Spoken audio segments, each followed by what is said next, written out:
জন্মদিন তোমরা সবাই জানো। হ্যাঁ, এই যে আমার মা। কি বলবো বলো। সকাল থেকে রান্নার আয়োজন করতে করতে অনেকটা বেলা হয়ে গেছে। তো কি করব, মনটা খাওয়া লাগছে। দুপুরের খাওয়া অনেকটা বিকেল হয়ে গেল খেতে দিতে। তো ওই যে ওকে পরিবেশন করে দিয়েছি খেতে। এখানে কি আছে তোমরা বলো। দেখো। এটা ডাল মাছের মাথা দিয়ে, এটা মাছ, এটা মাটন, এটা হচ্ছে চাটনি, এটা পায়েস, আর 5 রকম 5টা ভাজা আছে, শাক আছে, আর ভাত আছে। তোমার কেমন ফিলিংস বলো। আমার খুব ভালো লাগছে।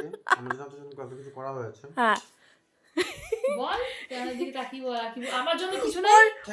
আমার জন্য কি আছে? থ্যাংক ইউ এত সুন্দর একটা উপহার দেওয়ার জন্য। আমার জন্য কিছু নেই। হ্যাঁ ভালোবাসা আছে অনেক অনেক। বল। হ্যাঁ তোমার জন্য ভালো বলে ওর দিতে হবে, খিদে শিখিয়ে। পেয়েছে। ওর খিদে ওর পেয়েছে, খিদে অনেক পেয়েছে, বেলা সারাদিন হয়ে গেছে তো। সারাদিন খাইনি তো। খেয়ে নাও খেয়ে নাও। সবাই নে। বার্থডে উইশ করে দিও হ্যাঁ। কমেন্টে, ঠিক আছে। সবাই বেশি বেশি করে আমার ছেলেকে আশীর্বাদ করো, ও যেন অনেক ভালো থাকে, ও যেন অনেক বড় হতে পারে, সুস্থ সবল থাকতে পারে। তোমরা একটু আশীর্বাদ করে দিও, এইটুকুই তোমাদের কাছে আমার চাওয়া।